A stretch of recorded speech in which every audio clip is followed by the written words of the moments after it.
Kebaikan itu harus kita teman-teman sekalian besarkan dalam diri kita.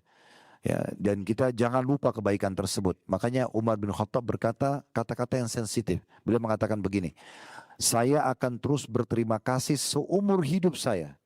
Seumur hidup. Kepada orang yang mengingatkan satu kesalahan saya. Jika misalnya ada kesalahan lalu diingatkan. Maka Umar anggap itu kebaikan. Beliau akan terus berterima kasih seumur hidup. Coba bayangkan ya. Bagaimana dengan ibu dan ayah kita yang sudah membesarkan kita, melahirkan kita dan segala macam.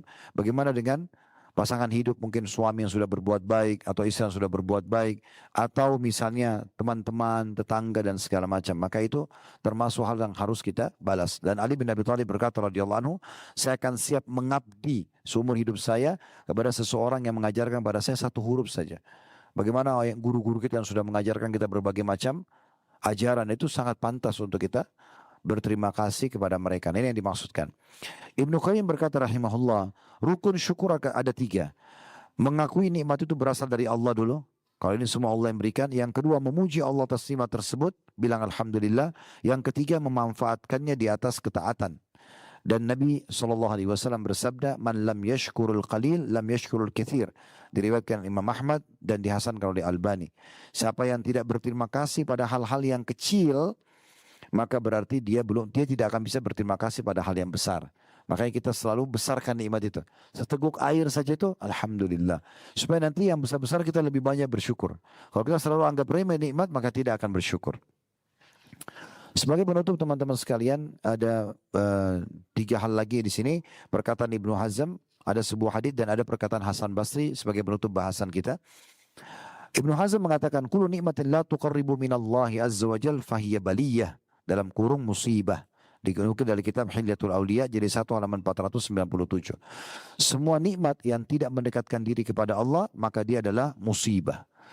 Jadi kalau ada nikmat-nikmat Allah pada kita ternyata tidak membuat kita makin patuh kepada Allah, malah makin jauh, maka ini berarti musibah. Saya cuma kasih contoh saja. Misalnya Bapak Ibu, maaf kalau ada yang di Jakarta supaya lebih gampang. Karena saya di Jakarta lebih tahu kenal lokasi ya. Jadi kalau misalnya kita lagi liburan nih ke puncak misalnya. Di sana ada sewa hotel bintang 5 atau di villa nyaman. Kebanyakan orang justru di saat itu lalai. Sholatnya jadi tertunda, nggak lagi tahajud, nggak ada lagi baca zikir pagi petangnya. Kenapa? Sementara nikmat lagi besar. Kan itu. Tinggal di hotel, kenapa nggak malah bersyukur? Nah ini harus hati-hati. Ya. Justru kalau kita dalam keadaan nikmat lalu kita tidak, atau kita dalam keadaan maksiat, maka berarti, atau tidak dekat diri kepada Allah, maka berarti itu adalah musibah. Nabi SAW bersabda, la yarzuqullahu abdan syukra fayuhrimuhu ziyadah. Diriwayatkan oleh Al-Baihaqi. Allah tidak akan mengharamkan seorang hamba dari tambahan nikmat selama dia bersyukur.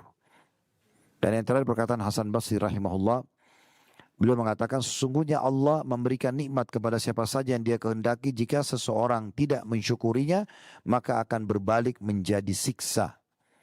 Jadi bisa saja kalau ada nikmat Bapak Ibu sekalian, kalau kita tidak bersyukur. Pasangan hidup, anak-anak, kendaraan, rumah dan segala macam. Yang ada cuma keluh kesah, maka Allah bisa balik memang jadi musibah. Ya. Maka ini harus kita hati-hati. Kalau kita bersyukur, maka Allah selalu jadikan itu sebagai nikmat kita. Juga saya tambahkan sebuah penutup hadis Ibnu Majah.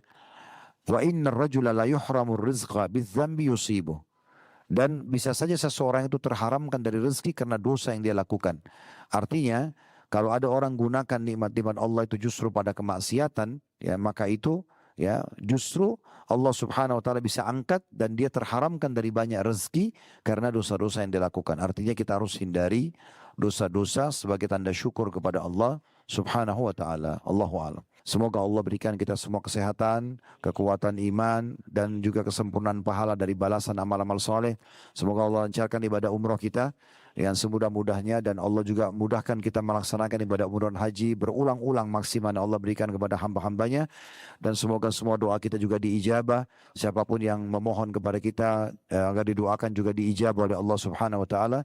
dan semoga Allah selalu jaga negara kita, Allah amankan, tentramkan, Allah jaga keamanan, ketentraman, perdamaian, persatuan dan kesatuan kita. Allah berikan petunjuk para pemimpin menjalankan tugas amanah dengan baik, dan siapapun yang memberikan keburukan bagi negara kita, bagi agama kita dan keluarga kita, dikembalikan tipu daya mereka kepada diri mereka sendiri.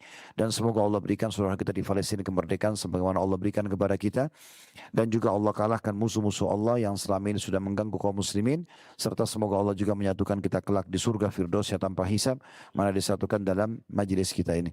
Ada benda dari Allah silakan diambil dan diamalkan. Ada salah dari saya mohon dimaafkan dan saya istighfar kepada Allah Subhanahu wa taala.